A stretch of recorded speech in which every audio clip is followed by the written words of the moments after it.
Hi. I'm gonna go for the next two chapters of Notes on an Execution. I know, not for everybody. Again, I will kind of reiterate some trigger warnings. There's some mentions of child abuse, possible sexual assault, uh, like animal death. I can't exactly remember what happens in these two chapters, but it can be an intense book. If you don't feel up to this one, there will be other books that are a little bit more chill. But for those of you who have been along for the ride with this book, we met our main character, Ansel Packer, who is on death row, and we were introduced to Shauna, a police guard that he thinks is on his side because she said that she has everything prepared.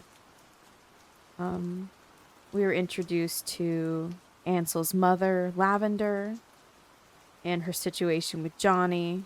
And at the end of the last chapter, she'd finally fleed away to California to live the life that she had put on pause. 10 hours. You've seen rivers and you've seen lakes, but you've seen the ocean only once. The Massachusetts coast, years ago. You were driving to visit Jenny's grandparents, and she insisted you travel the extra miles. You were 25 years old and not yet married. I can't believe you've never seen the water, Jenny said, bouncing in her seat. You pulled into an inlet at the first ocean view, and she coaxed you knee-high into the surf. Her hair thrashed in the wind. Her mouth opened wide in a gaping laugh, an obscene red that yawned to the hollow of her throat. You could see the crowns that lined Jenny's molars.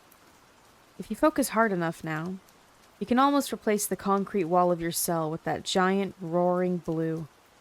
The gulls screeching, the car engine gumbling, the sand shifting beneath your bare feet.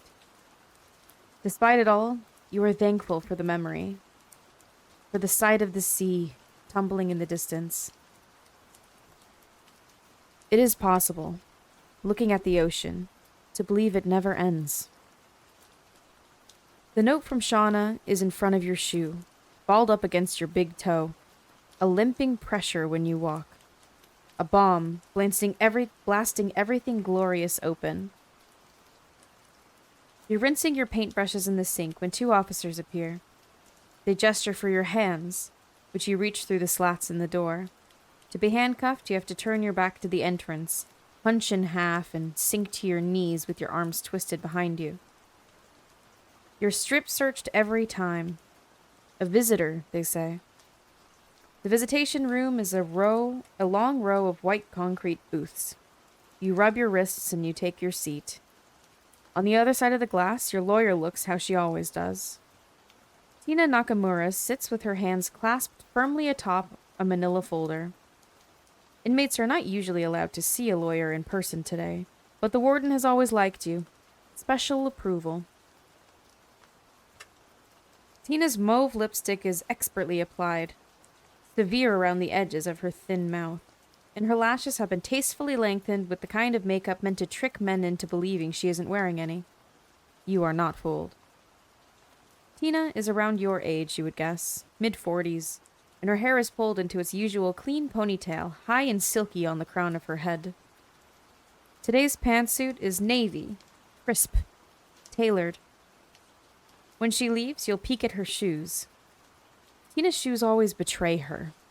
You suspect she has knee problems, or maybe bunions, because they're not the glossy heels you would expect, but instead those foamy flats with ergonomic soles made for elderly diner waitresses. My team filed another appeal this morning, Tina says. All we can do now is wait for the phone call. We should know by this afternoon whether the court will consider it. Tina has never been afraid to look you in the eye. Her gaze is constant and austere. Usually, the pure strength of it makes you inexplicably furious. But today, Tina is small. She is insignificant. You press your toe to the crumple of Shauna's note, a reminder of that blistering secret. The warden tells me you've invited a witness, Tina says. Witness, you ask, but you know perfectly well. For the execution, Tina says. The execution, you repeat. You like the flinch, the tremble of Tina's nostril when she speaks the word. You'll never forget the look on Tina's face when she saw what you had done. She met you at the Houston jail, before the trial and the sentencing. One of Tina's assistants handed her the folder, the crime scene photos. Her face went ashen, and her gaze liquefied into a shocked sympathy. You've since become accustomed to this display. You saw it on the judge, you saw it on the jury, you saw it on the courtroom audience, when the prosecution blew up those photos on a projector, magnifying the details to 10 times their size. You don't like to look at the photos. They're not how you remember it. Will you be there, Tina? You ask. You use your nicest voice, the one that softens people. But Tina only looks at you with the expression you know well. Sometimes you stand in front of the metal mirror in your dark white cell and you practice that face, twisting your own brow into a furrow, your eyes melting and sad. The look is horror. It is confusion. It is the worst kind of pity, a pity that despises itself. I'll be there, Tina says, and you cannot help the flicker of smile. In just a few hours, you will be running. Your legs will be burning. Your lungs will be gasping fresh oxygen. You twist your expression back into the face it's supposed to be. Solemn acceptance. But the joy of your secret rises in your chest. Ecstatic. A choke. When you swallow down the burst of laugh, it sears like smoke held too long in your throat. It will happen on the transfer van at noon. What if they see me? Shauna asked, pausing outside your cell, late one stolen night. You'd spread the plan out on 3 days' worth of notes, slid beneath lunch trays.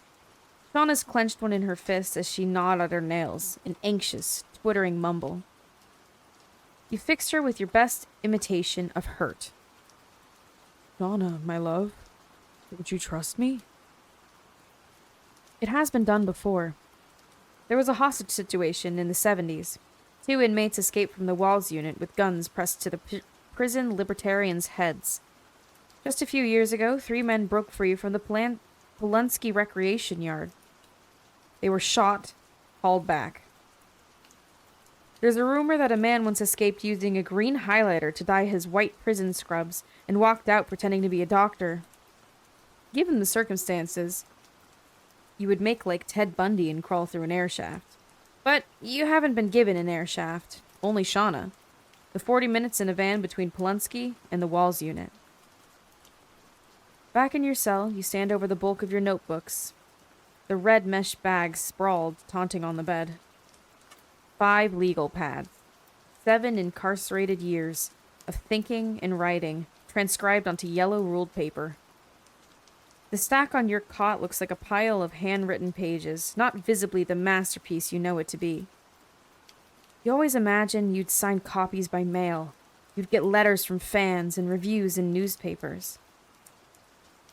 On the jacket, they'd use that photo from the courtroom, your gaze so stark and black and white.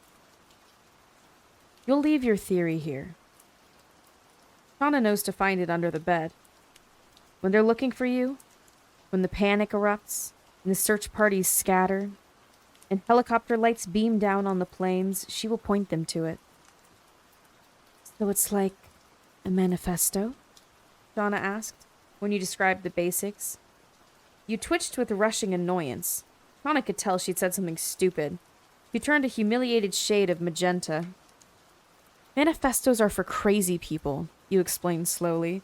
Manifestos are incoherent, sprawled hastily before pointless acts of terror. Your theory is more of an explanation of the most inherent human truths. No one is all bad. No one is all good. We live as equals in the murky gray between. Here is what you remember of your mother. She is tall, and she's mostly hair. She crouches in a garden, lazes in a rocking chair, sinks into a rusty clawfoot tub. Sometimes the tub is filled with water, and your mother's long dress floats wet like a jellyfish. Other times, she is dry. She holds out a strand of her own hair, a gift, glistening orange. You remember nothing of your father. Not a sound, not a smell. Your father is a vague presence, looming in the distance. He is an inexplicable ache at the back of your skull. You don't know why they left, or where they went, or why your mother exists so alone in these recollections. You only remember a rusty chain, pooled in the dent of your collarbone, and how you felt wearing it, like nothing could touch you. Your mother is the part of the theory you've not figured out. We are all bad, and we are all good, and no one should be condemned to one or the other. But if good can be tainted with the bad that comes after, then where do you place it? How do you count it? How much is it really worth? In most of your memories, your mother is gone. And before she is gone, always, she is leaving. The memory summons it. You try to focus on the physical, familiarity, clanging metal doors, the smell of canned meat, dust, urine, greasy hair. You slide to the floor, press your spine into concrete. It comes anyway. In the pit of your subconscious, Baby Packer starts to wail. If you could play a soundtrack of your life, this noise would be the loudest constant, the screeching misery of an infant, the silence of your own helplessness, the fading of that shriek into a slow, pathetic whimper. There's only one place that keeps the screaming away. You arrived there on a Saturday morning, 7 years ago. A bright summer day, 2012. You'd woken before sunrise, too anxious to stay in that empty bed. Once after Jenny left, and her absence still felt like a raw sore. You drove slowly, memorizing. It was late June, and the morning was a juicy blue, scented with spruce, wet from a long night's rain. Tupper Lake, New York, had one crumbling church, a small boxy library, a gas station, a smattering of houses surrounding a foggy lake. The clouds rolled like steam over the water, curling gentle into the sky. Your memory bestows a faded filter on this device. This morning, the dense humidity. You thought you only spent those few short weeks in Tupper Lake. Though you only spent those few short weeks in Tupper Lake, it took the entirety of your life to bring you there. A series of conspiring and intentional years, all leading to this. At the gas station, a pimpled teenager was scraping bits of melted cheese off a pizza display case. "Yeah," she said, without looking up. "I'm looking for a restaurant." "There's only one," the clerk said, as she picked a fleck of burnt cheese from the spatula and plopped it into her mouth. You wanted to hear her say it. The Blue House. As the baby's screaming begins, as your hands clasp fruitlessly over your ears, you make the promise. It will not end here. The first time you hurt someone, you were 11 years old, and you did not know the difference between pain and wanting. You lived in a crumbling mansion with 9 other children. It started with a wink, nearly accidental, a test of your own sweetness. When the girl across the dining room blushed beneath the heat of your attention, you felt your own power, surging addictive. You could not have seen how the tiny decision would catapult you into the future, directly onto this concrete floor. How your actions would become a chain, marching purposefully into the present. When you're free, you'll walk the length of the Texan desert. You'll hitch rides on fast trains. You will wash your face in frigid lakes. Eventually, you will reach the Blue House. You will not do it again. You're certain of that. You will not hurt a single person again.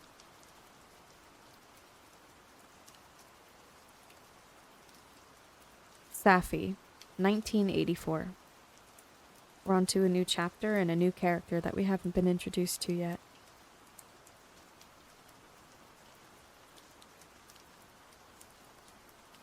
Saffron Singh could tell you how many things she loved, and there were 4 of them.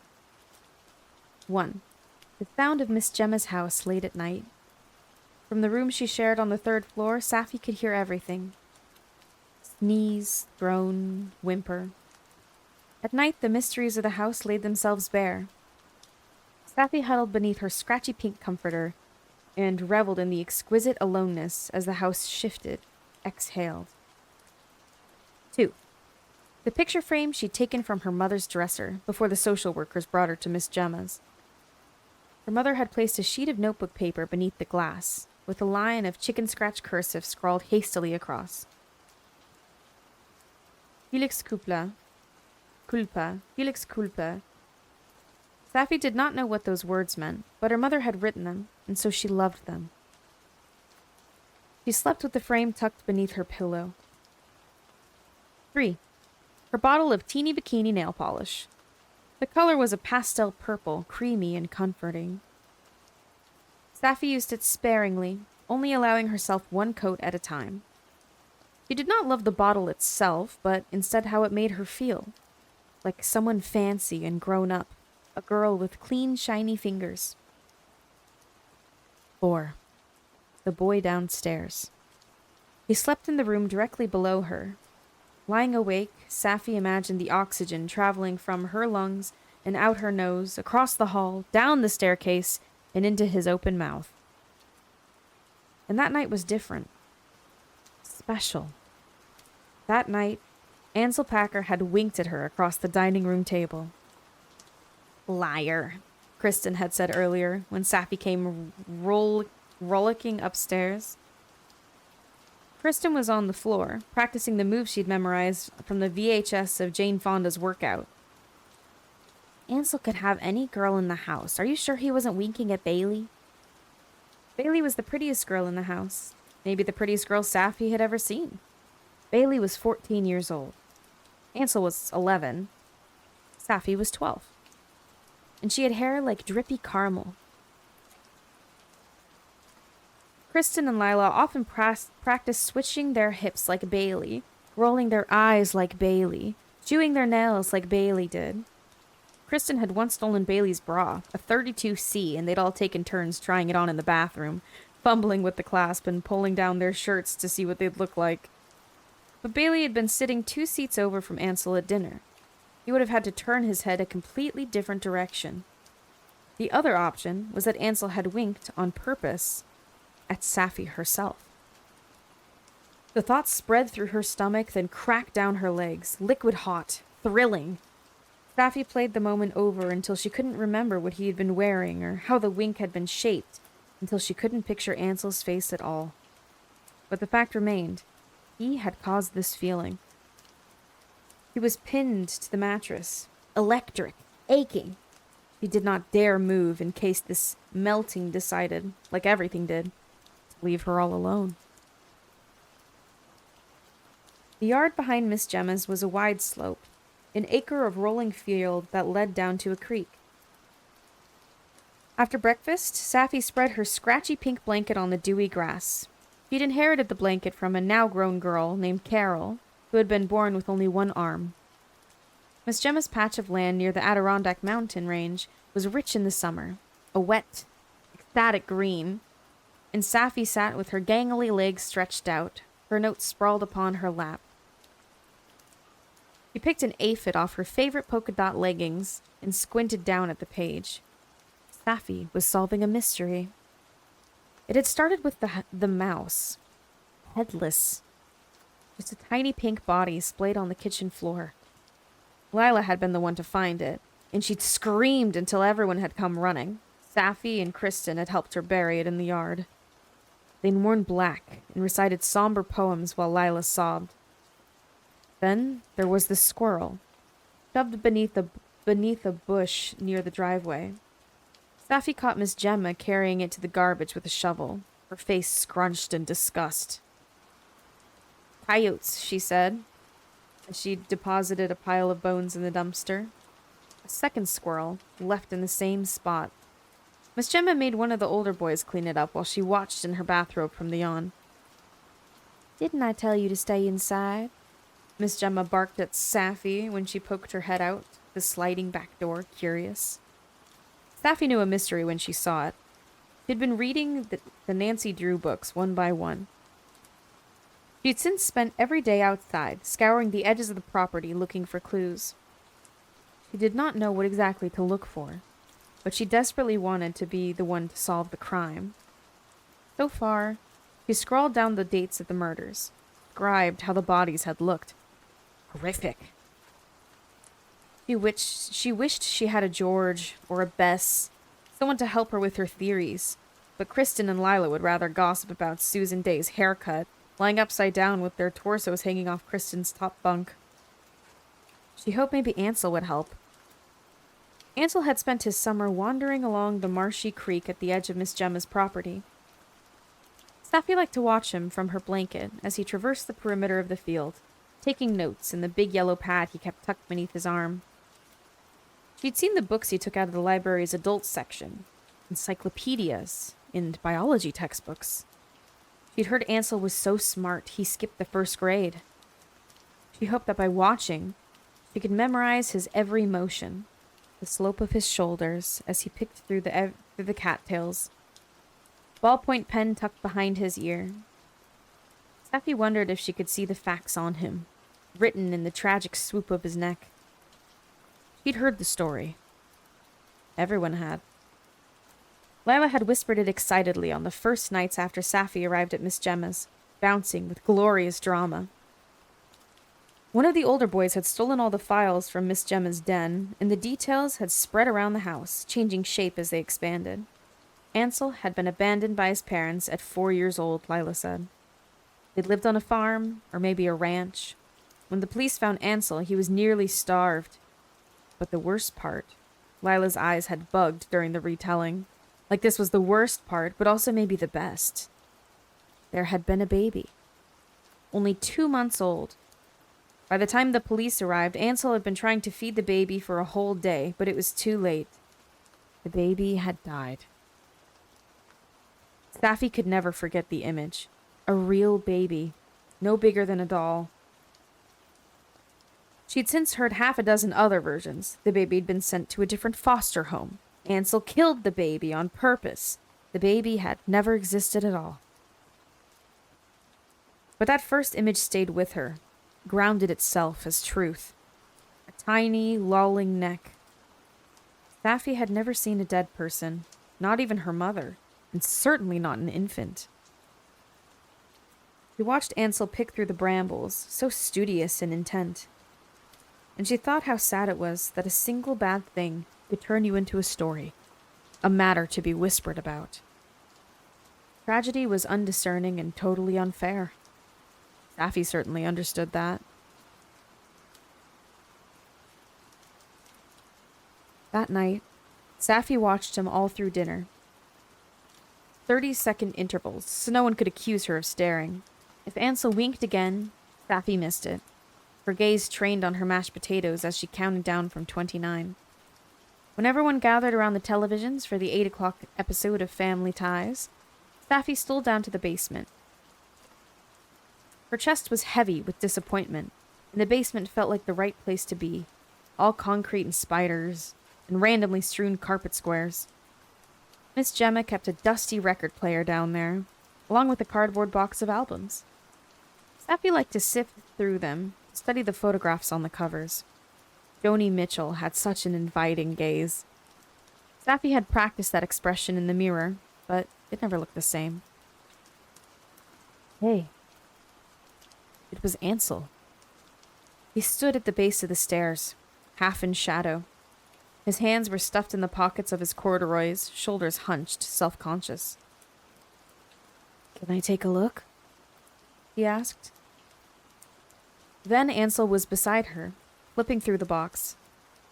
Safi studied his fingers as they flitted past ABBA, Elton John, Simon and Garfunkel. Ansel's hands were too big for his body, the hands of a boy much older than 11, like a puppy not yet grown into his paws. "Have you heard this one?" Ansel asked, pulling a record from the stack. "Nina Simone." Safi let out a stupid, embarrassing squeak and shook her head no. "Let's sit," Ansel said, gesturing to a clump of carpet squares on the floor. When he smiled, Safi shivered.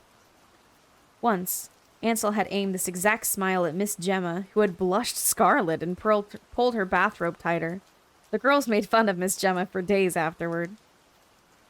When the music started, the feeling was uncanny. Safi was certain she'd lived this moment before, in some other life, the song reaching through her chest to touch a place she'd somehow forgotten. Ansel lay down next to her, flat on his back. His shoulders were close to Safi's, and when she began to see stars, Safi realized she was holding her breath. The song swelled. The singer rasped, "I put a spell on you." And Safi wished she could stop time right there. Take a still shot and save it, just to prove it back to herself. Then it was over. The record hummed a beat of silence before the next song started. Ansel did not move, though Safi did not either. They lay there until the record had finished, until Safi's spine was sore against the hard, cold floor, until the bedtime bell rang, and the other kids' feet pounded and thunked across the ceiling. None of it touched her, because she had this. It was magic. Maybe, even, it was love. Love was the thing that could move you and change you. Safi knew. A mysterious force that made you different and better and warmer and whole. A delicious smell. Familiar. Untraceable. It made her hungry.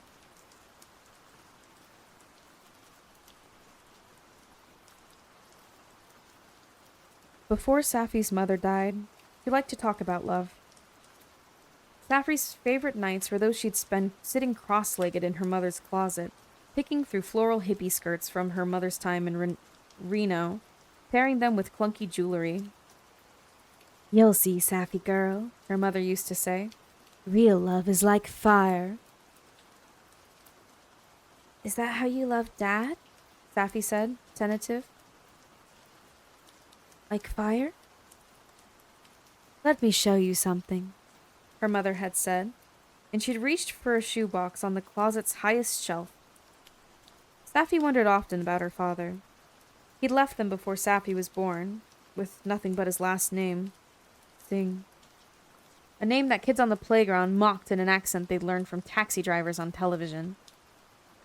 At the grocery store, people stared, as if Safi could not possibly belong to her own blonde mother. Her dad was from a city called Jaipur, and he lived there now, a fact she used to report proudly until she realized it meant he had not loved her enough to stay. Inside the dusty shoebox there was a photograph, the only evidence Safi had seen of her father's real, tangible existence. He sat in the library, books splayed across the table in front of him.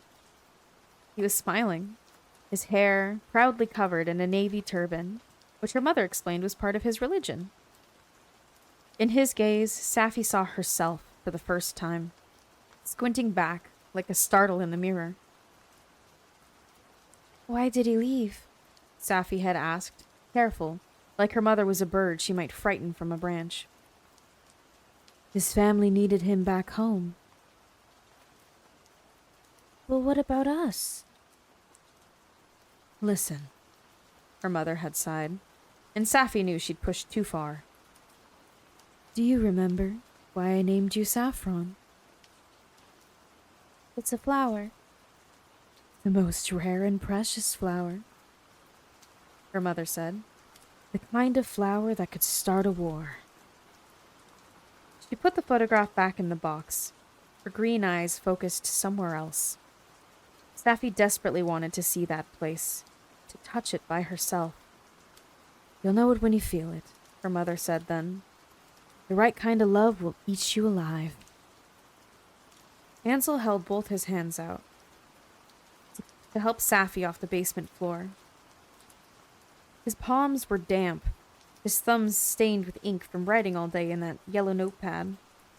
As he followed her up the stairs, Safi was conscious of how he moved behind her. It was thrilling. Ansel's closeness.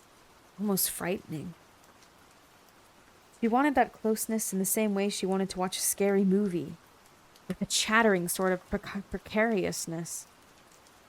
She wanted the jump, the shiver, the unexpected bite. By the time Safi settled on Lila's bottom bunk, she was breathless with the story, even more exciting in recollection. They pored eagerly over Kristen's stolen copy of Teen magazine, huddled together, a flashlight rigged to the mattress above so Miss Gemma would not yell about bedtime. They'd practically memorized the issue, but they flipped the warm pages anyway, breezing straight past their favorite interview with John Stamos. The most important piece in this magazine was finally relevant. You snagged the perfect guy. Here's how to keep him. You should go with option 3, Lila hissed through her retainer. She'd gotten the retainer before she came to Miss Gemma's, and her teeth had since shifted, leaving blank gaps around the plastic. Lila's fingers were always wet, hovering constantly near her mouth. On her middle finger she wore a gigantic vintage ring, which Safi didn't have the guts to ask her about. It was too big for Lila's hand, fortified with layers of scotch tape so it didn't fall off. The ring had a brassy gold band, studded with a massive purple gemstone. Safi guessed it was maybe amethyst, though she once heard Lila claim purple sapphire. The gem was always shiny with Lila's slobber, her lips caressing it obsessively. The ring was in Lila's mouth now, with a string of drool bridging from her finger. Safi grimaced. Number 3, Kristen said. Show him how much you care. It was decided. Lila slumped over her pillow, already drowsy, while Safi had never felt more disastrously awake. The next morning, Safi pulled a stack of construction paper from the craft box in the basement and set up on the bedroom floor. Her 6th grade art teacher had said she had an affinity for the visual. Safi swelled with a ruffling pride at the memory. Hours later, the result was half poem, half comic. She and Ansel were miniature stick figures, the record player drawn in realistic detail between them. Put a spell on you, she'd entitled it. The next frame, they held hands down by the river, a magnifying glass in Safi's other palm, as a cheering crowd clapped in the distance. Mystery solved, she'd called it. A coyote hung from a net, and a group of happy squirrels ran circles by her feet. Safi drew a heart between her little pinpoint head and Ansel's, though she crossed it out on second thought and replaced it with the fat, black musical note. When she was finished, Safi folded the paper carefully and wrote Ansel's name on the front in her best cursive. He flushed, imagining how it would wrinkle in the pocket of his corduroys.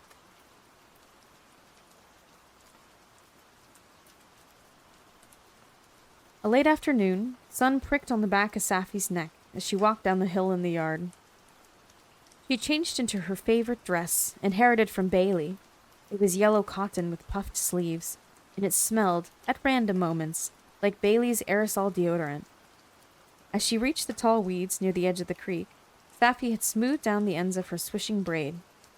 Ansel was crouched at the bank, scribbling in the yellow notebook he always carried. Safi could see he'd combed his hair that morning. The curls were still damp. She stood behind him, the construction paper turning soggy in her sweaty palm.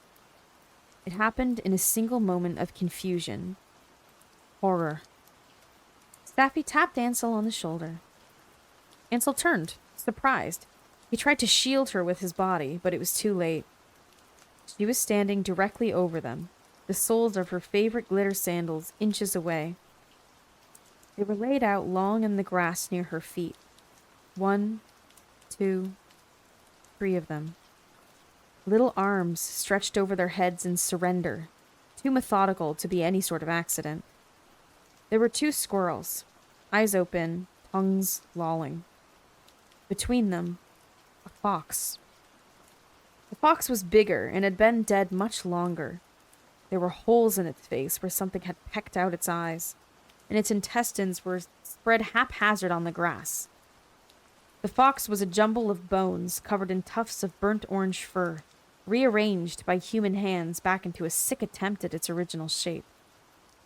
"Don't," Ansel growled. The worst part wasn't even the animals, Safi realized. Not their bared teeth or their jellied eyes, or the way they'd been placed 6 measured inches apart, little dolls in a bed. The worst part was Ansel's face.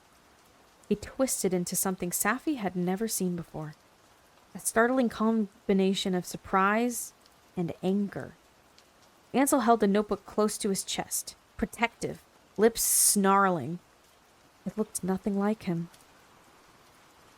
Safi's body decided for her. He ran.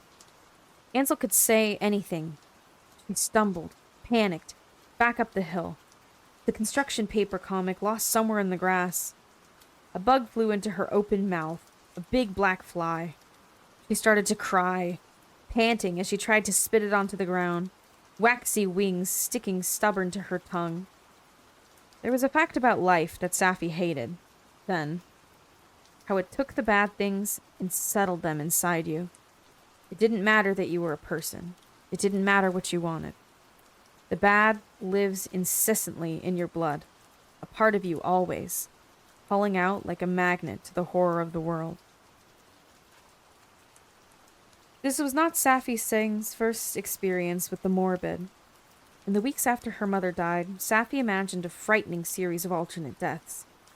She pictured her mother decapitated on the side of the road, her mother's legs poking out beneath the flaming torso of their Volvo, her mother impaled through the chest by the pole of a stop sign. Though she was only 9 years old at the time of the incident, Safi knew the police would lie to protect her. Head injury, they told her. Quick and painless. No, they said, when Safi had asked. There had not been much blood. Safi pictured her mother's body, a crumpled heap in the middle of the road, like a discarded tissue. Safi slammed the back door to Miss Gemma's with a shuddering crack, her legs trembling out of control. Kristen and Lila were lounging on the bedroom floor with a bottle of teeny bikini nail polish. They jumped up when Safi came in. Usually she'd be furious, but they quieted at the sight of her. Hair frizzled, static shock. They gathered Safi onto the floor at the base of her bunk. "What happened?" they begged, crowding, as the acetone scent of nail polish swam through Safi's head. "Was it something bad? Where was Ansel?" Safi hated how they relished the thrill of the drama.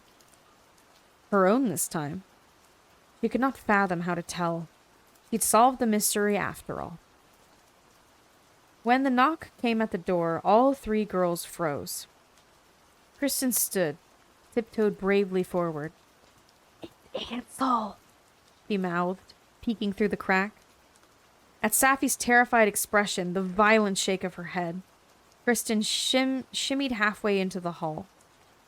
Safi and Lila waited, trying to decipher the vague whispers. "What do you want?" Kristen demanded. The rest was muffled as she inched out of the room. When Kristen came back in, she looked dazed, stunned. What did he say? Lila breathed. In Kristen's outstretched palm, she held 2 old and crumbling oatmeal raisin cookies. The kind Miss Gemma bought for birthdays, from a plastic carton on discount at the grocery store. They were tinged white with age. It seems Ansel had been storing them to use in a moment like this. The sugary chunks stuck to the sweat on Kristen's hand, a bizarre, mistaken gift. An uneasy quiet. Kristen said, hushed now. "Whatever this means, Ansel said not to tell." Safi turned to the trash can next to the bed, filled with used midnight Kleenex, and she gagged into the basin. Tentatively, Lila started to laugh. Kristen joined in, an anxious giggle. Still holding the trash can in her lap, Safi was relieved by the stupid sound of Lila's snorting, and she began to laugh too. Those crumbling old cookies were the weirdest thing any of them had ever seen. That night, Safi was on dinner duty. Tuna casserole. She plugged her nose when the smell of canned fish wafted from the sink. Are you okay, Saf? Bailey asked. Bailey looked beautiful, her eyelashes clumped with mascara, her hair hanging in a silky sheet. Kristen and Lila stood on the chairs next to the stove, bickering over a pot of noodles, as Bailey pressed a cold hand to Safi's forehead. You look kind of pale. You should go lie down. We can finish the casserole. Safi could have cried with the kindness. Back upstairs, she reveled in the alone of her bedroom. So delicious and rare. Safi climbed the ladder to her bunk, ready to topple and forget. The smell did not stop her. It was unobtrusive at first. A faint, rotting sweet. Halfway up the ladder, Safi paused, crinkled her nose. She pulled back her bed sheets. The fox. It had been moved, in all of its disconnected parts, onto her floral sheets. The fox was just a heap of globbing bones and decomposed tissue, not even shaped like an animal anymore. Flies swarming around its toothy jaw. It looked so wrong. Lumping and congealing on Carol's pink blanket, that Safi's vision went dusky. She knew better than to scream. Instead, she held an inhale, gathered her shock into a little ball. She squeezed that shock tight, let the oncoming tears harden into a mass she could control. Look, Safi thought, in her mother's most demanding voice. You've already lived through much worse. And it was true. So she let out the slowest, longest breath as she pulled the corners of the sheet from the mattress and balled the fox inside. Ansel must have dumped it while she was cooking with the girls, because the liquid had barely soaked through to the mattress. With the bundle held away from her body, Safi snuck down the stairs and slipped out to the dumpster. We take care of ourselves, her mother had repeated. That face was Safi's favorite of her mother's. Jaws set, eyes like steel. Me and you, Safi girl, her mother would say. We are warriors. At the dinner table, Safi said grace like always. When Miss Gemma asked her to pass the Fanta, she did. Across the wide mahogany, Ansel piled casserole calmly onto his plate. Safi could feel him in her periphery, every tiny way he moved. When Ansel stood to clear the dishes, Safi flinched so violently he knocked over Lila's water glass. She watched the liquid pool across the table, thinking how love was not at all what her mother had promised it would be. Safi did not eat dinner that night. She did not eat breakfast the next day, or lunch either. By the time a week had passed, she'd lost nearly 10 of her 87 pounds. Kristen and Lila brought cups of juice to the couch. Safi refused to go back into that bedroom. It did smell kind of weird, Kristen noted, though Safi could not tell her why. Miss Gemma was worried. When she'd sat down, a puff of musty couch air blew up towards Safi's face, along with the sharp chemicals of Miss Gemma's perfume. Saffron, honey, Miss Gemma said. You have to tell us what's going on. Miss Gemma looked so ridiculous. Blue paint powdered across her eyelids, house slippers shuffling against the carpet. Safi didn't say anything. She couldn't. For 2 more days, Miss Gemma visited Safi on the couch, unable to coax even a shaky spoonful of soup into her mouth. Finally, a pair of social workers came. They murmured with Miss Gemma in the kitchen, then sat across from Safi, hands clasped in their laps, faces stern. It's harder for mixed kids, they told her earnestly. She knew she was different, in more ways than one. She'd be transferred to a new foster home. A change of scene often helps, they said. When Safi began to cry, even she could not tell if the feeling was sadness or relief. While Safi packed, Kristen and Lila hovered. Kristen gave her a parting gift, the tube of lip gloss they'd swiped from Bailey's nightstand. Maybelline Kissing Gloss, their most prized shared possession. Are you sure? Safi asked, crying again at the gesture. The tears were constant now, unstoppable, and Safi felt so weak and dumb for all of it. For not being able to eat, for not being strong enough to handle this like her mother would have wanted, for the way Lila looked at her, full of pity and curiosity as she suckled that purple ring between her chapped lips. You should have it, Kristen said, closing the sticky tube of lip gloss into Safi's palm. Safi was packing the last of her clothes when Ansel came to say goodbye. Kristen and Lila had gone downstairs to pick at the donuts the social workers brought. Safi was alone. She smelled him first. Laundry detergent and summer sweat. Slightly bitter. The same scent from his t-shirt the night on the basement floor. The smell that had intoxicated her before now sent a shiver of fear down her spine. It was the sort of fear that felt somehow enticing. A fear she wanted to chase. Can I come in? Ansel asked. He looked infuriatingly normal. Safi had to make a point of glancing away the past few days, whenever he entered a room. He held himself like nothing had happened at all. He looked as handsome as always, if slightly apologetic, a fact that burned annoying in Safi's chest. What do you want? She asked.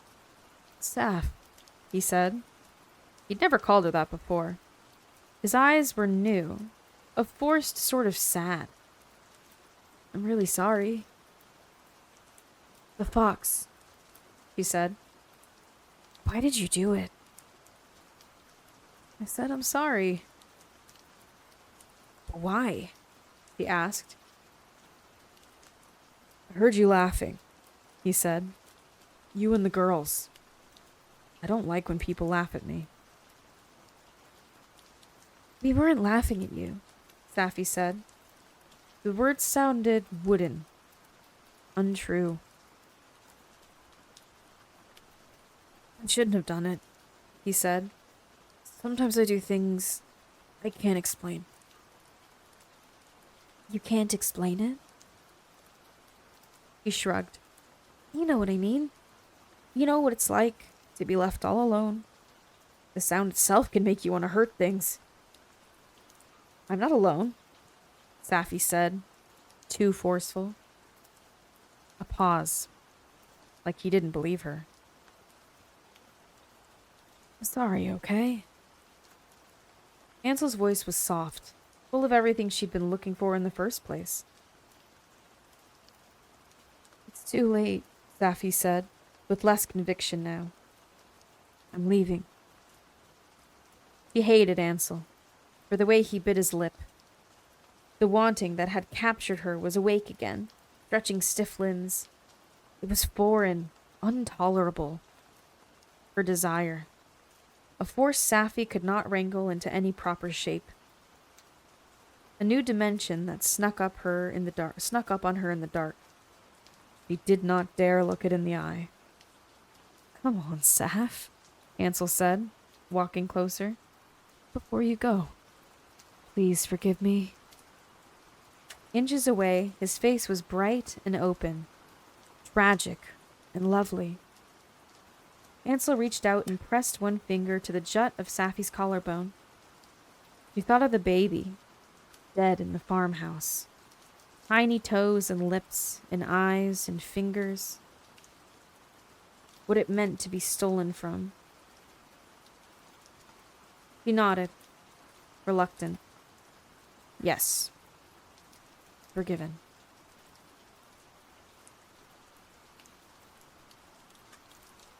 Ansel stepped forward, engulfing Safi in a hug. It did not feel how she had imagined, his warm body pressed against hers. He was numb and stupefied, giddy with his touch. For the first time, Safi hated herself. She hated herself with a profound sense of awareness. Less like a girl, more like a woman, with fury, desperation, shame. It was the sort of hatred that lurked in the shadows, gnashing its jaws, the ugliest thing about being herself. He reached, cradling, and welcomed him in.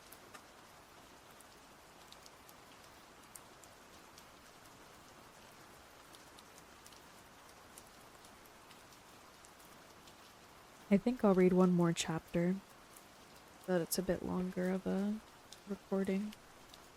Maybe one or two. 8 hours. The screaming drowns. The screaming consumes. The screaming is like a flood. Once it begins, you are stuck here, waiting in the ruin. The baby shrieks, blinded by some pain you cannot soothe. And time is in a standstill, the terror painted directly across the walls of your skull. You know, from a lifetime of this place, that the screaming is a sound no one else can hear, that it is meant for you alone. Baby Packer has something to tell you, but he's too little for words. You curl fetal on the concrete.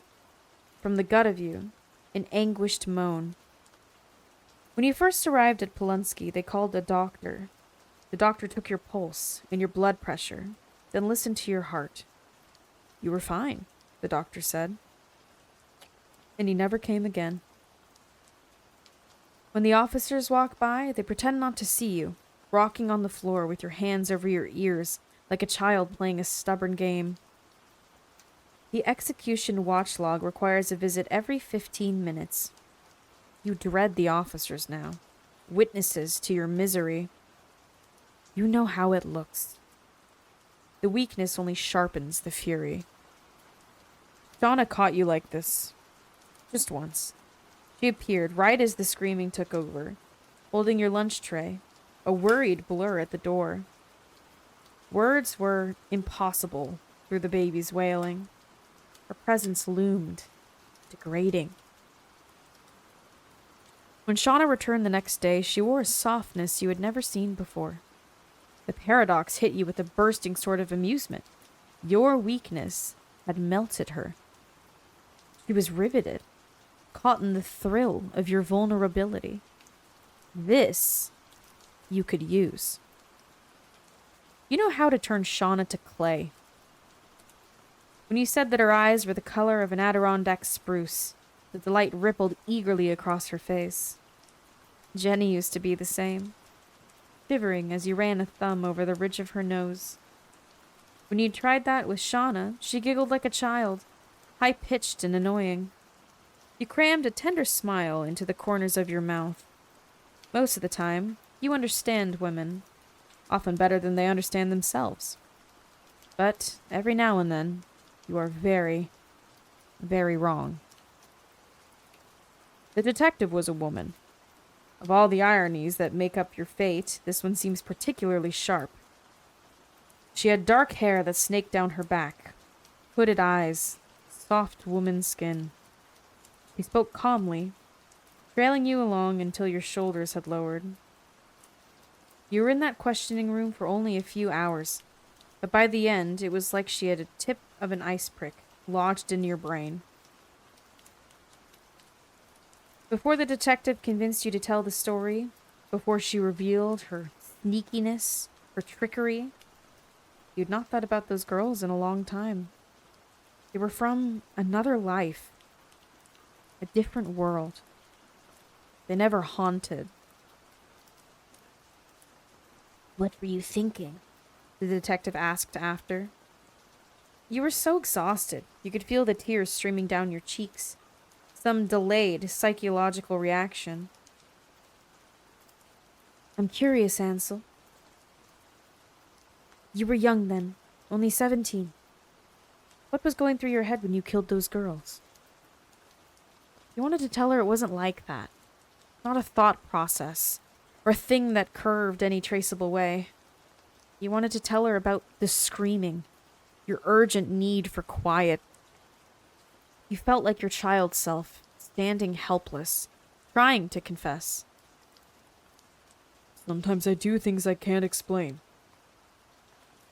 The need was piercing, persistent.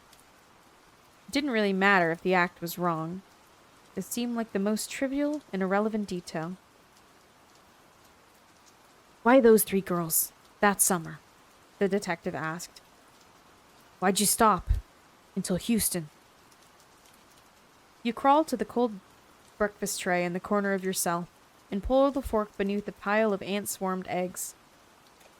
You crush it beneath your shoe, gather the tines in your palm, examining for the sharpest one. When you press the plastic into the soft of your wrist, it does not break the skin, and it does not stop the flood of memory. What was going through your head? You genuinely don't have an answer. You would explain it, if you could. Have you ever hurt so badly you wish you could ask? Have you ever hurt so badly you lost every trace of yourself? The first girl was a stranger. At 17 years old, you lived alone. You were the only child in your last foster home. A small house near Plattsburgh owned by a woman in her 70s. After your high school graduation, she set you up in a trailer near the edge of the woods. $50 a month. You had a summer job at the Dairy Queen down the highway, and a car you'd bought with a wad of crumpled cash. Suddenly, you were emancipated. Solitude was a shock to the system. A dunk of frigid water. 17, and the world had new edges. The corners were cruel, too sharp, and you spent hours on the musty couch in that trailer, digging around in the stew of yourself.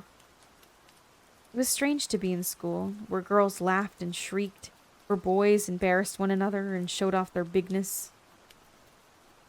But it was even stranger to be alone in the heat.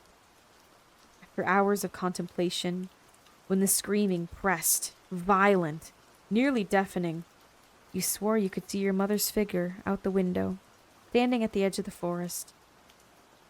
She always vanished as soon as she arrived. It happened in the middle of June.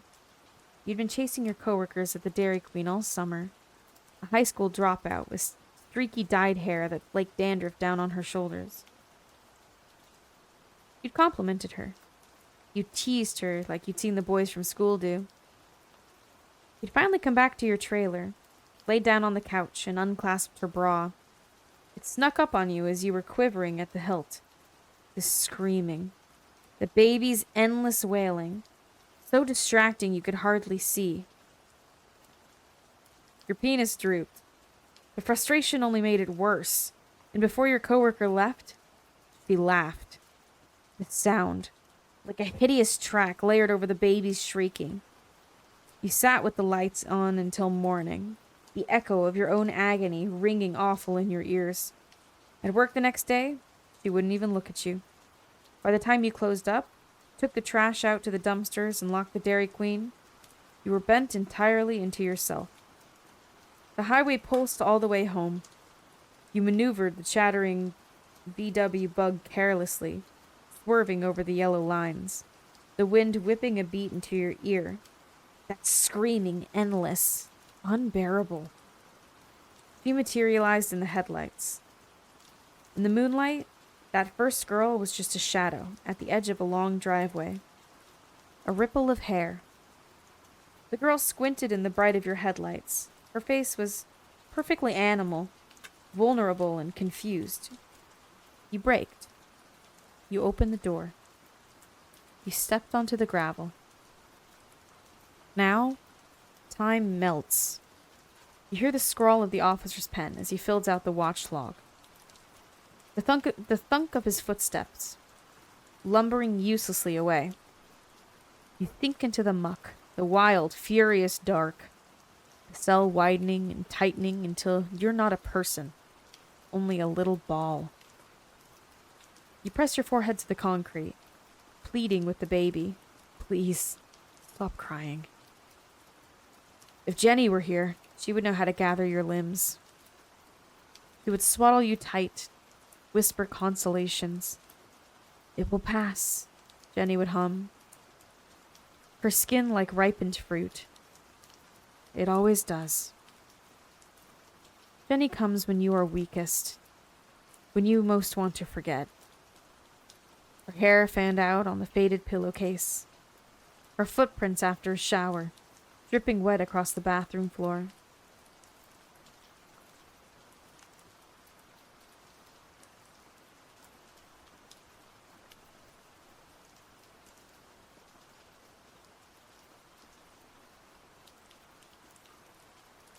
I'll read one last chapter.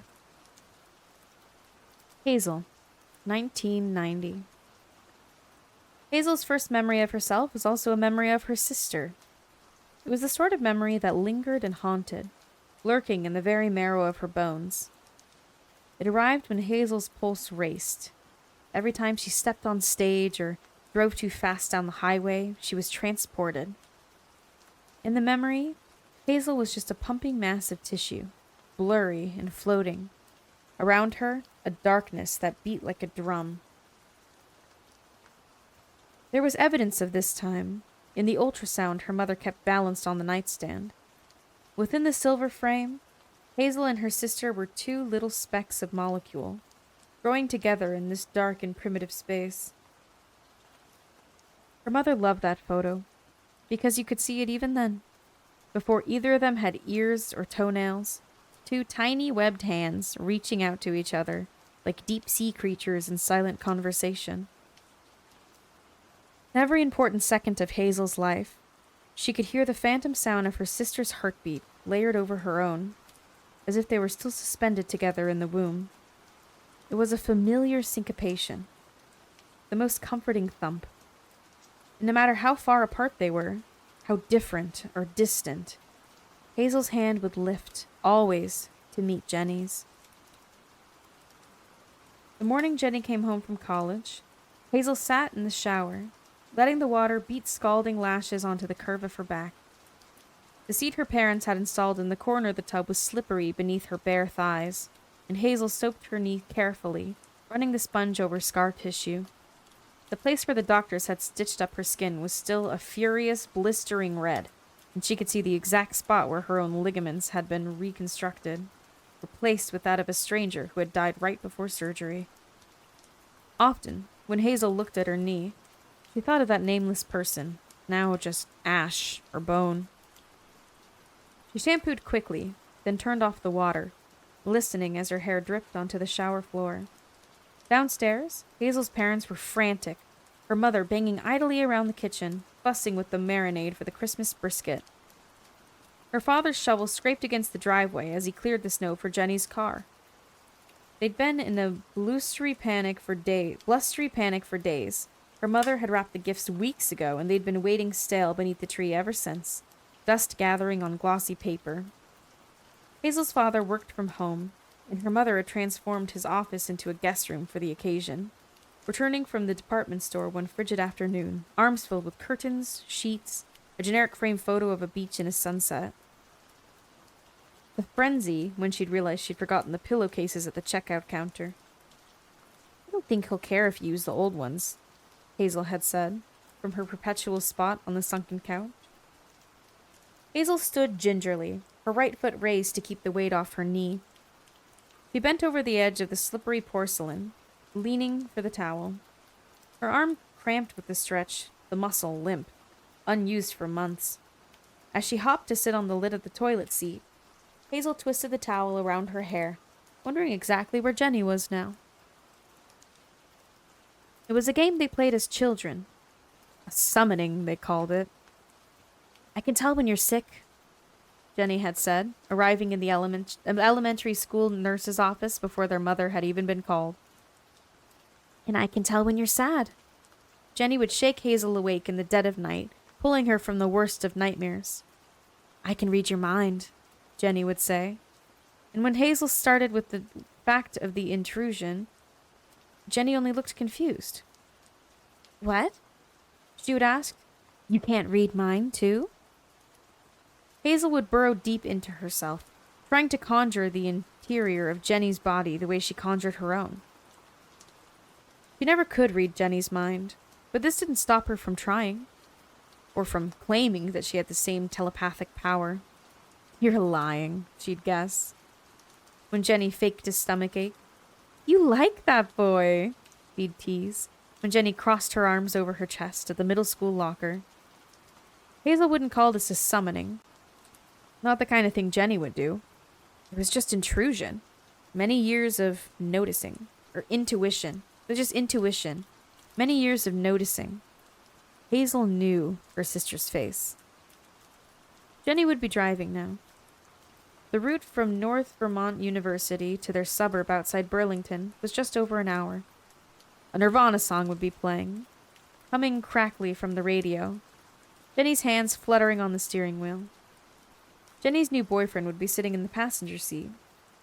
Here, the image blurred, faded. Hazel gathered her crutches, wiped the steam from the mirror. In the dim winter light, she looked pale, grim, lifeless. She did not look like Jenny. She did not even look like herself.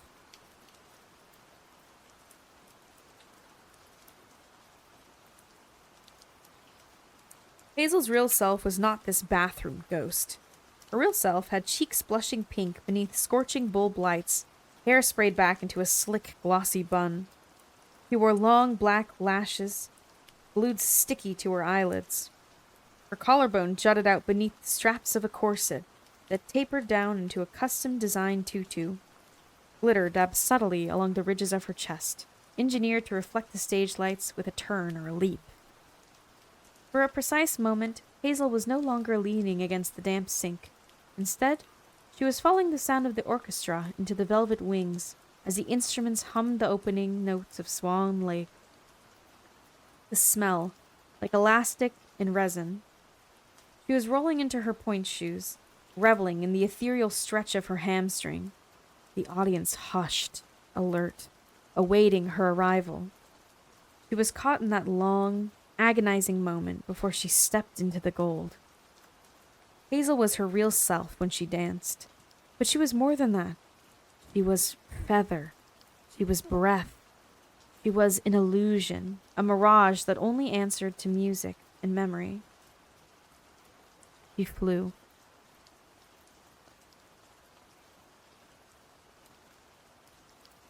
Downstairs, the front door slammed. Gertie, the basset hound, erupted in a fit of barking as Hazel's mother cooed. Hazel's hair was still dripping cold. She climbed onto Jenny's twin bed to peer out the window. Jenny's old station wagon puffed into the driveway. Jenny had come home twice since college started, both times for dinner.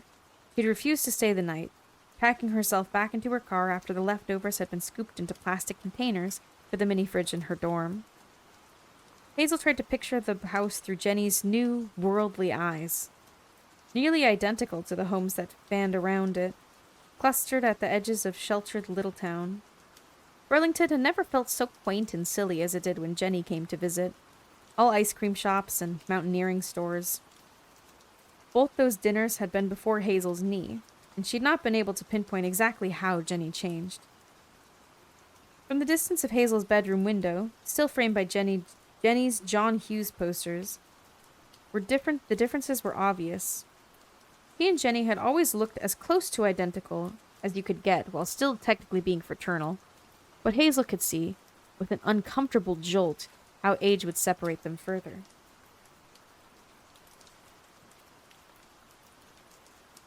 He'd heard the story of their birth so many times. It felt like a fable. Jenny had come out first, slick and easy, her exit dislodging Hazel's entire body from the birth canal. A nurse had massaged their mother's swollen belly until Hazel came out kicking, her face blue, the umbilical cord wrapped around her neck. "We thought we'd lost you," Hazel's mother always said. And only recently did Hazel realize that her parents had lived entire minutes believing Jenny would be their only child. Hazel could imagine it, looking now at her sister. Jenny was growing even prettier, the dimple in her cheek more pronounced.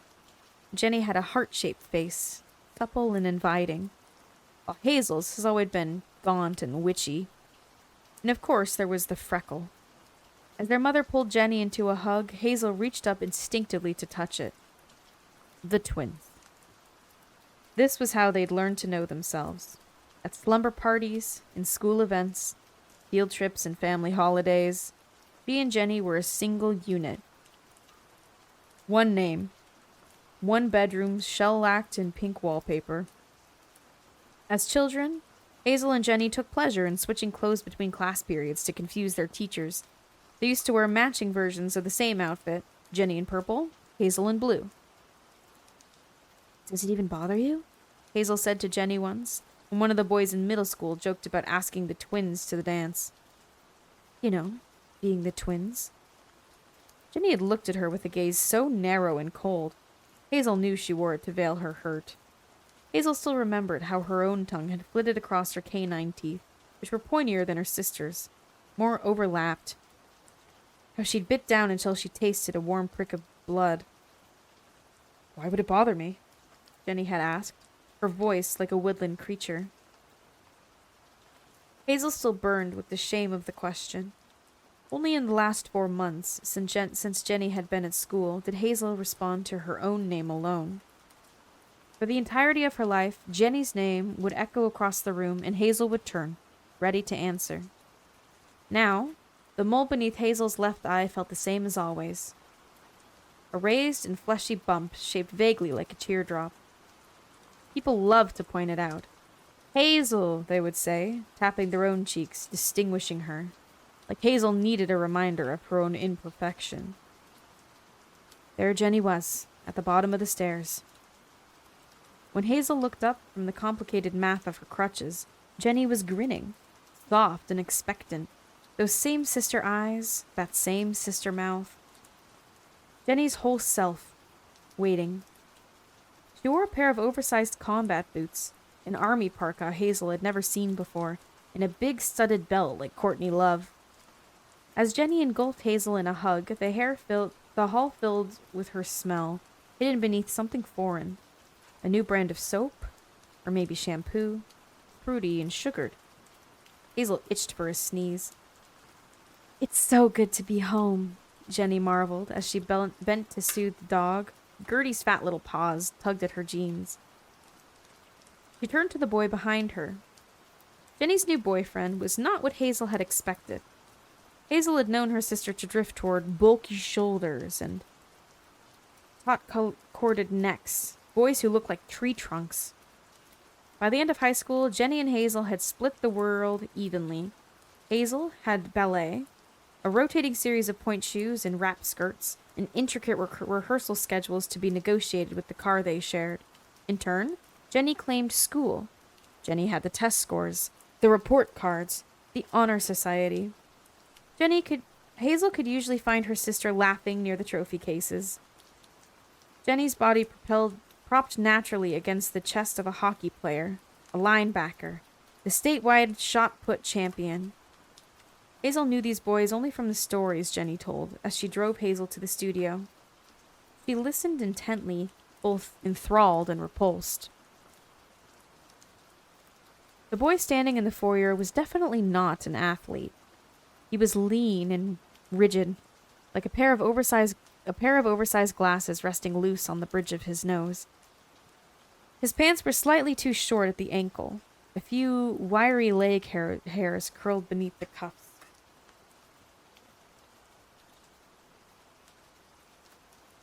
"You must be Ansel. You must be Hazel," he said. "I'm Ansel." When Ansel smiled, the grin spread across his face, like a runny egg cracked open. Of course, Hazel thought. Of course Jenny would choose a person like this. A human magnet. Hazel blushed with the attention, conscious of her context in the frame of this moment. Her existence simplified. She was Jenny's body double. "Ansel," she said, "I've heard so much about you." This was not true, and Hazel regretted saying it. When Ansel stretched out his hand confidently, Hazel gathered the muscles in her abdomen. The entire body revolves around the core. She lifted one sweaty arm from the metal of her crutch and shook.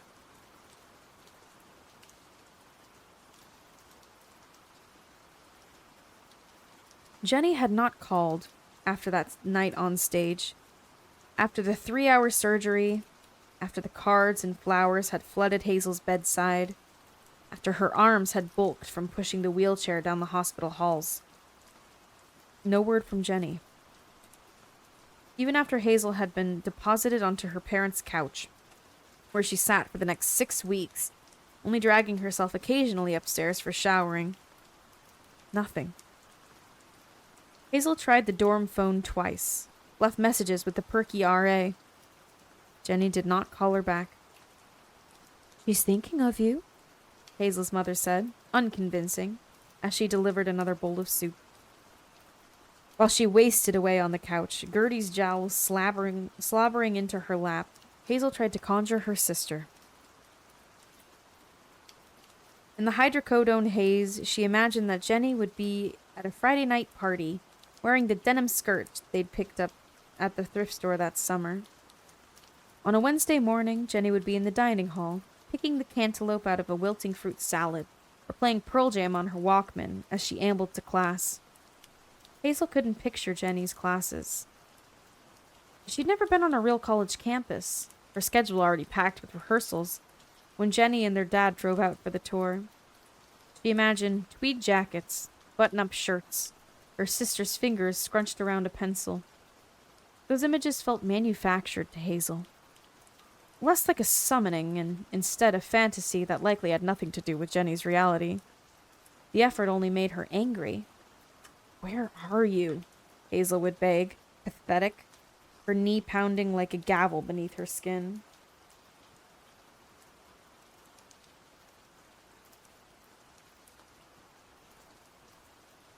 Hazel's father hefted the suitcases up the porch, frigid December air blowing into the house from the frosted cul-de-sac. For a long, tense instant, Hazel faced her sister, who looked undefinably different. As Jenny's eyes flickered down to Hazel's knee brace, then back up again, she said nothing. But Hazel saw the glint. There was something satisfied in Jenny's gaze, shining and wise, like Jenny knew what it meant to be the sister standing. While everyone prepared for dinner, Hazel sat at the table. Usually, she and Jenny would have set the placemats together, bickering over which napkins to use. But Hazel's crutches leaned against the sliding glass door, accepting her.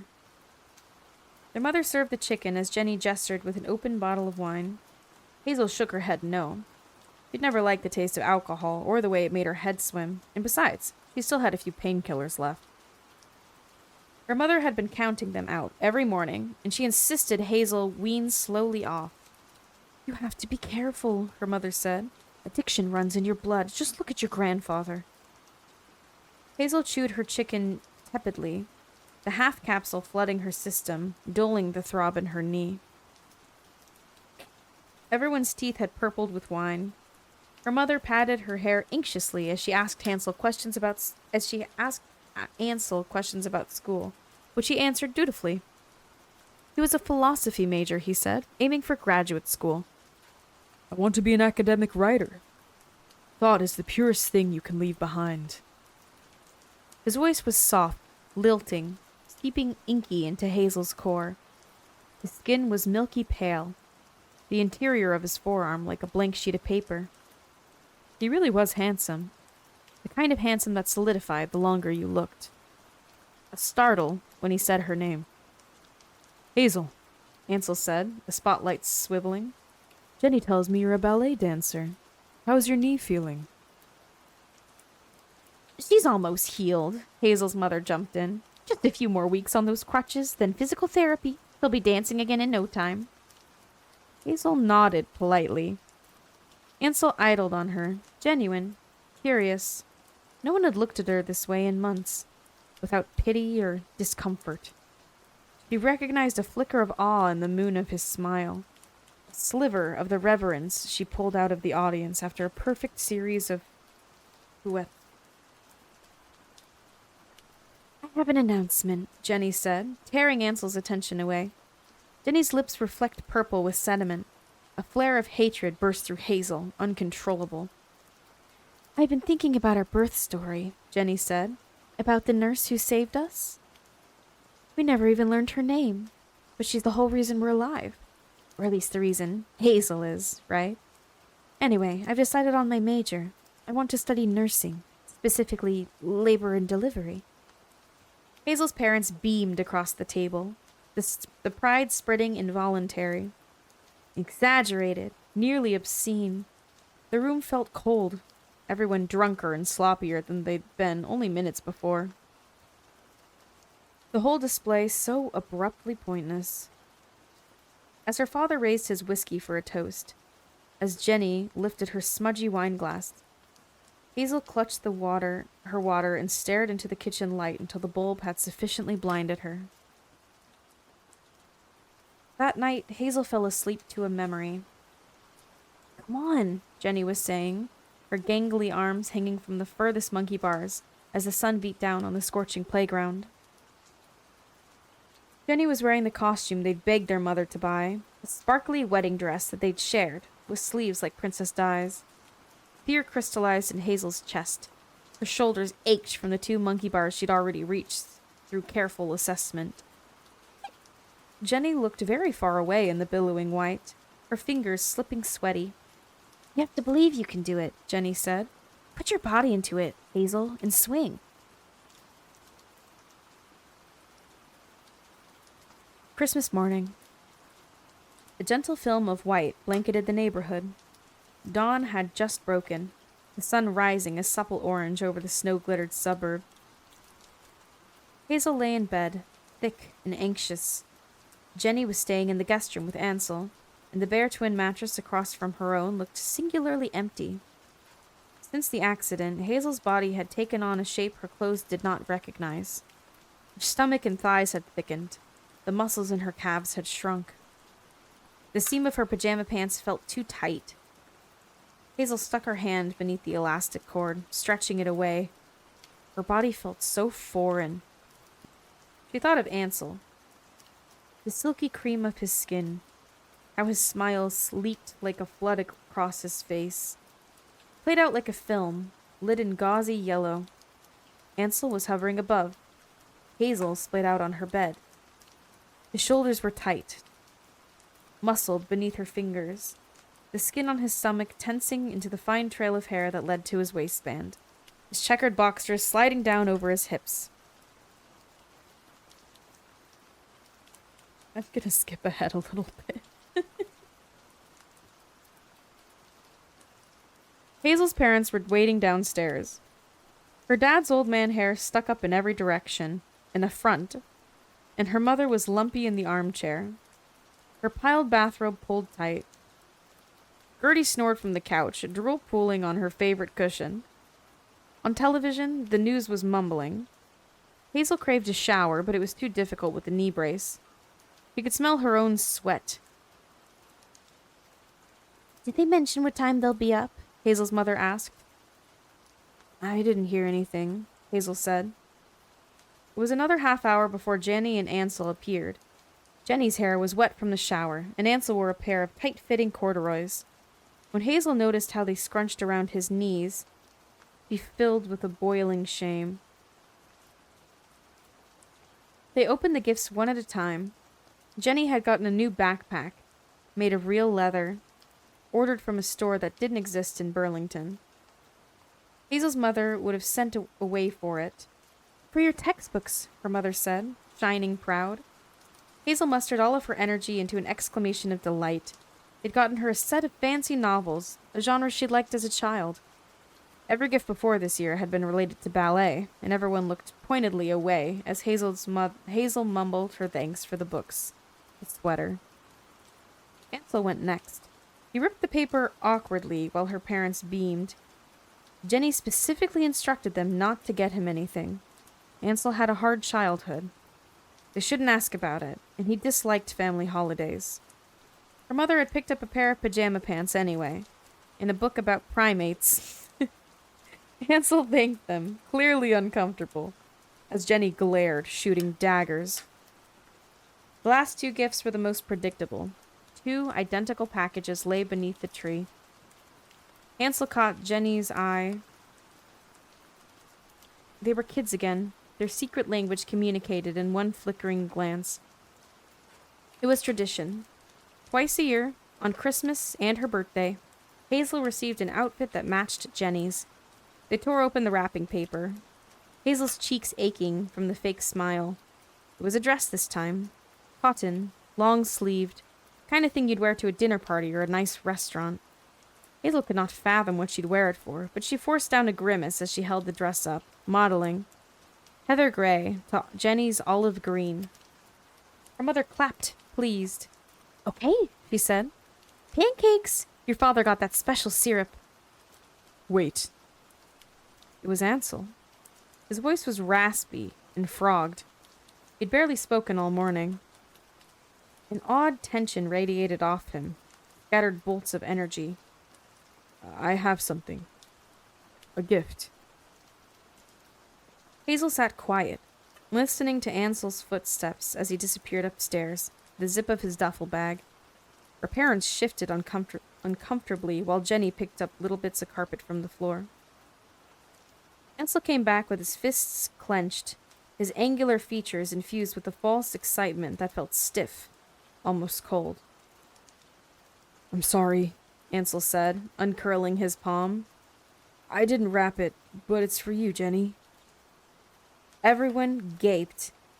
Jenny's hand flew to her mouth. It was a ring. Not an engagement ring, though Hazel was certain the thought crossed her parents' minds as they exchanged apprehensive glances. The ring was chunky, vintage, the kind of jewelry that had clearly once belonged to someone else. It had a brassy brand of unpolished gold, and the gem was large and purple, a size that would be garish if it wasn't for the color. A soft, lovely lilac. Amethyst. "Ansel," Jenny breathed. She seemed both thrilled and embarrassed. Hazel knew her sister. Jenny wanted to spin the narrative, let it become something bigger and better as she retold it later, and she wished their parents were not sitting here, witnessing this lopsided truth. The half-hearted gesture, the ring's otherworldly shine. "You really didn't have to. Where did you get it?" Ansel grinned, shrugging. "It made me think of you." Hazel could not pinpoint this sinking, as Jenny slipped the ring onto her finger. As her mother mumbled about resizing, she watched the stone glint in the early morning light, refracted in the snowy bright.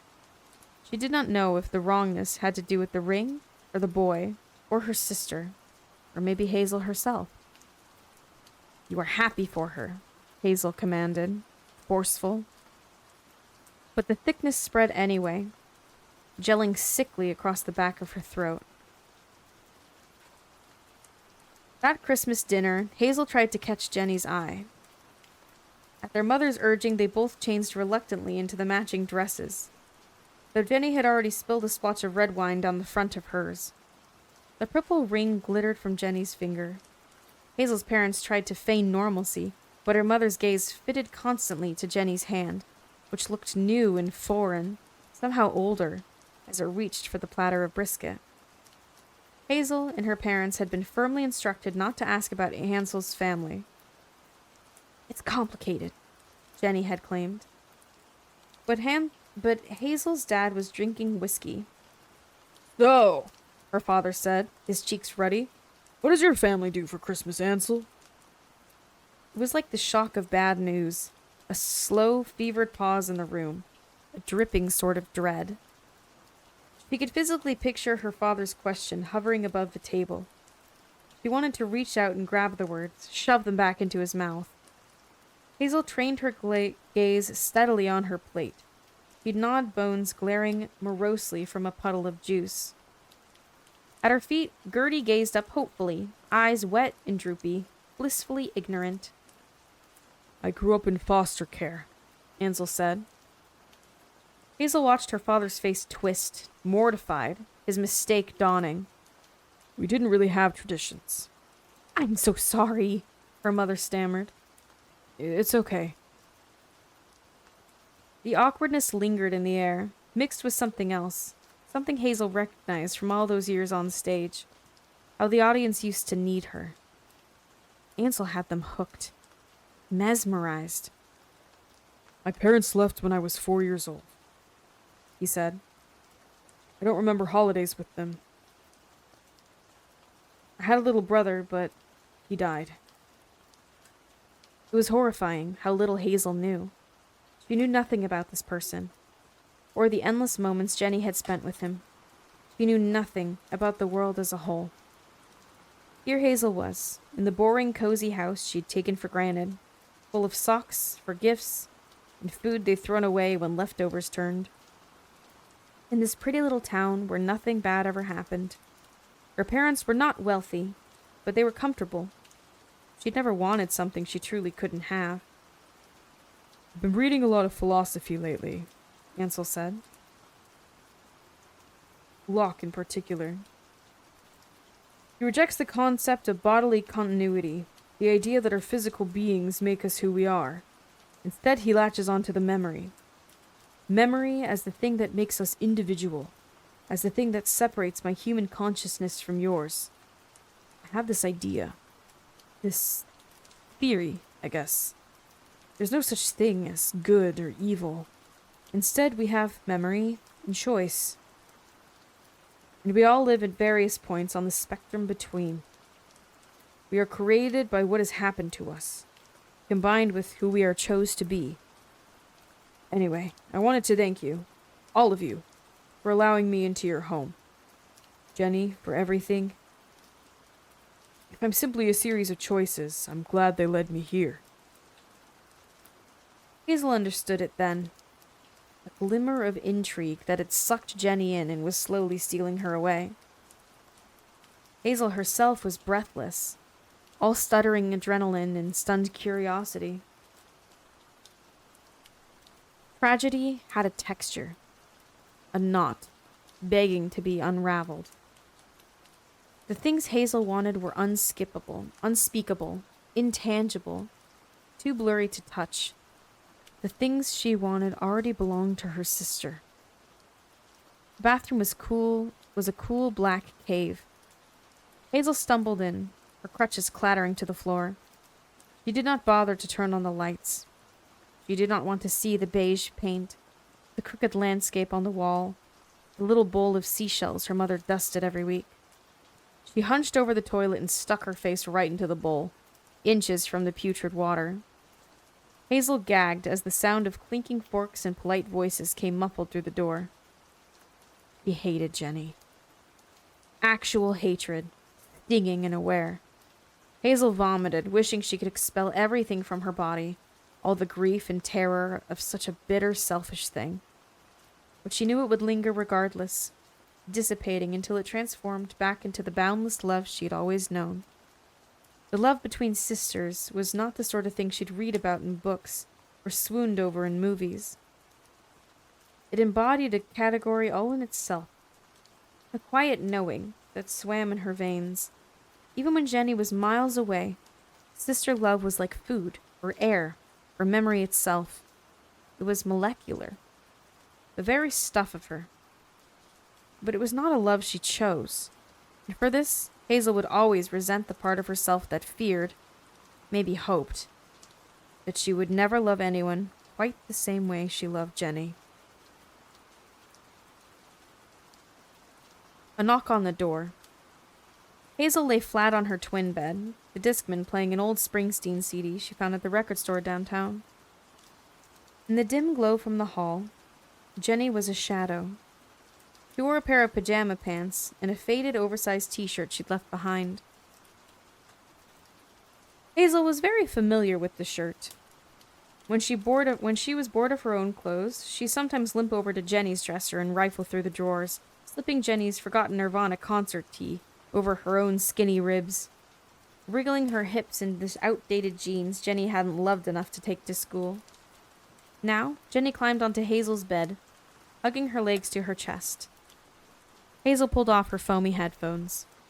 Across the room, Jenny's mattress sat naked. Their mother had stripped the bed, though she'd left Jenny's posters lined up along the wall. "Are you feeling better?" Jenny asked in the soft lamplight. "Mom wanted me to check." "I'm fine," Hazel said, though the words came out serrated. "You're mad," Jenny said. "I'm not mad," Hazel told her, and this was true. She was tired. lost and withering.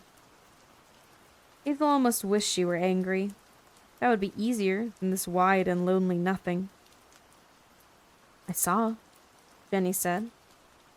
I saw how you looked at me at dinner. Oh, you noticed? You haven't looked at me in the eye since you came home. A long, tense pause. I'm sorry about your knee, Hazel. Jenny said finally.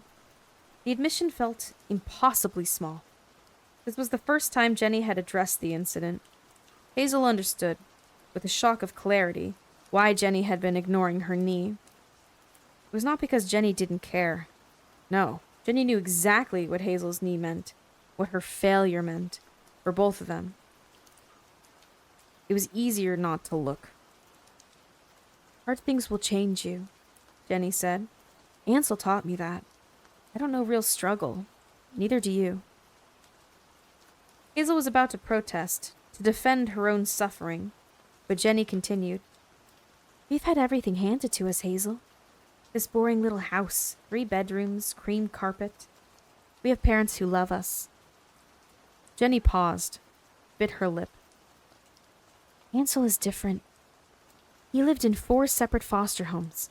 And his little brother, the one he mentioned at dinner, I've never heard him say it aloud before tonight.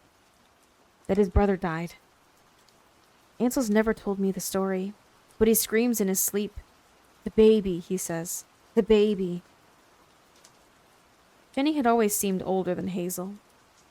As kids, she reminded Hazel constantly of those 3 minutes. Sitting now in her childhood bed, a stuffed giraffe squashed beneath Hazel's thigh, the disparity felt stark, drastic. Ansel's not like everyone else, Jenny said. He doesn't feel things like other people. Sometimes I wonder if he feels anything at all. If he doesn't feel anything at all, Hazel asked slowly, then how do you know he loves you? Jenny only shrugs. I guess I don't, she said. The differences between them were loud, nearly deafening. Jenny, with her whiskey breath and smudged eyeliner, had been touched by someone else, shaped and formed by him. She was no longer the other half of Hazel's whole. Instead, her own throbbing and vibrant thing.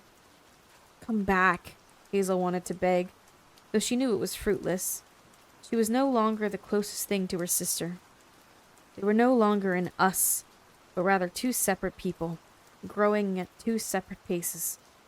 One awake and blazing, the other formless and grasping. When Jenny stood, the imprint of the wall had muscled her hair.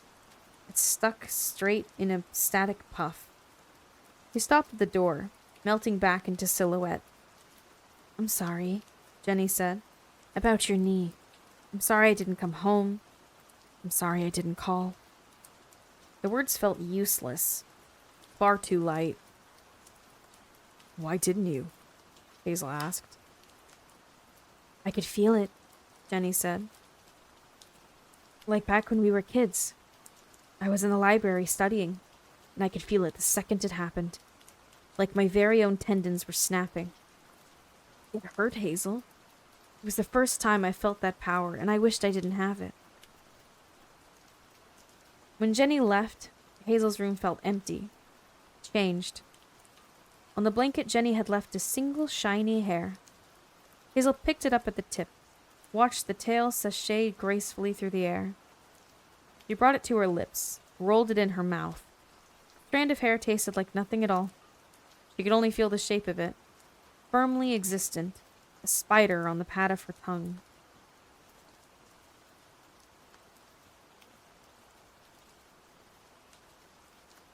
The performance had begun like any other. Swan Lake. The stage lights were hot. Hazel's shoes stopped against the marbly. They were on their last wear, before she'd sew the ribbons on a new pair. She didn't feel it in her toes, though perhaps she should have. She made it almost to the finale, her last solo sequence, and she felt edgeless, full of energy. When Hazel began her fouette turns, the audience spun and righted itself. 8 counts, and again, head flickering to keep up with the whip of her body. She was fully inside the choreography when it happened. Remembering, Hazel felt grateful for those last few moments of herself, for the way her legs carried her into the preparation for the leap. The pas de bourrée, the 2 bounding steps before the grand jeté, in the infinite moments before the landing, before the twist and crack of her knee as it bent sideways, Hazel thought, love is adoration. Love is a gasp. Love is a stretch. Love is this. A blinking glimpse of eternity. A flame beneath the golden spotlight. It was the only thing she'd ever learned to want.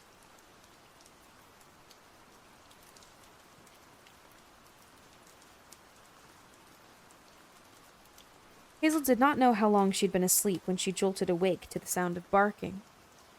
She was still wearing her Christmas dress, rumpled up around her waist, legs splayed uncomfortably on top of the covers.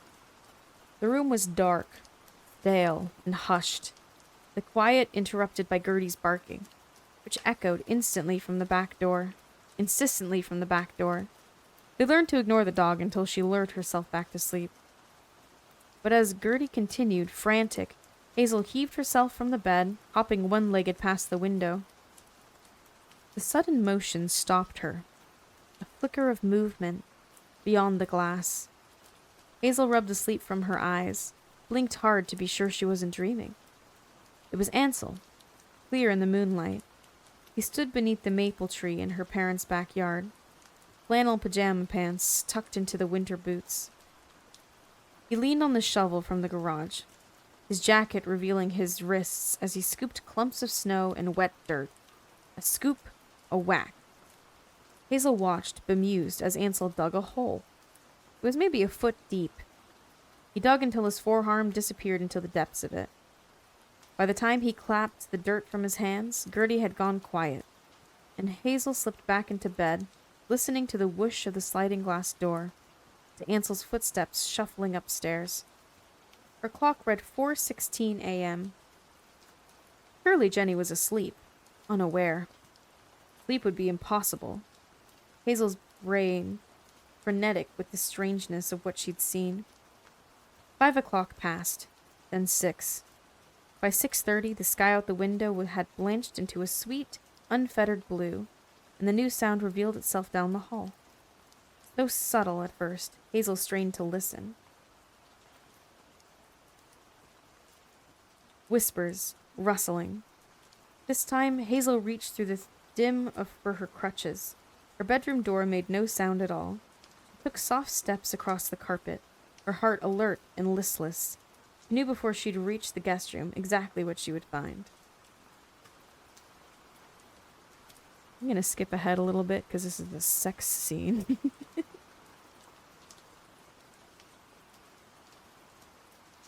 So Hazel's just kind of watching this go down. Jenny could have been Hazel, covered in this sheen of sweat, so loose and gasping. Hazel lost to the kind of motion that made you wiser, the kind that made you separate, the kind that made you real. Ansel opened his eyes. Hazel did not have time to move from the door or to conceal herself. In that gut-dropping millisecond before the shock exploded, and she tumbled back onto her crutches, Ansel's gaze bore right into her. There was something new in him, something savage, like the damp, infested soil beneath an overturned rock. He had witnessed a secret in the yard, something meant to stay hidden. And now Hazel was watching Ansel's return, his transformation from single to double, his insertion back into Jenny. It was scary, his body forceful, wanting. Stark, what it told her. The universe did not care how you loved. You could love like this, urgent, like a girlfriend or a wife. You could love like a sister, or even a twin. It didn't matter. Two connected things must always come apart.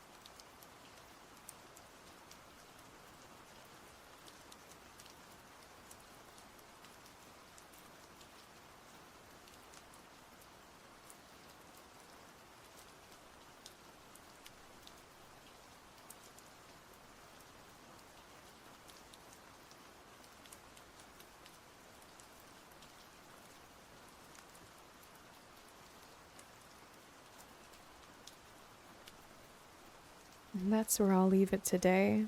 I don't read these chapters ahead of time, so I haven't yet decided whether I want to try to edit out any of the sex scenes that I have to read, or whether I just power through, or whether I avoid and summarize as I go. But it feels a little weird to say. That's something that I don't really mind reading at all, because if I'm reading it, I don't know, it's just painting the scene into my brain. But if I'm actively saying it, I don't know, it's too personal. So, if there are any odd sounding cuts, it's probably a sex scene that I read and then second guessed and decided to remove after the fact. But we read quite a few chapters. I think we read the next 4 or 5 today. So we're about 2/5 of the way through the entire book. I'll let the rain go for a little bit, and I'll try to get the next part up soon.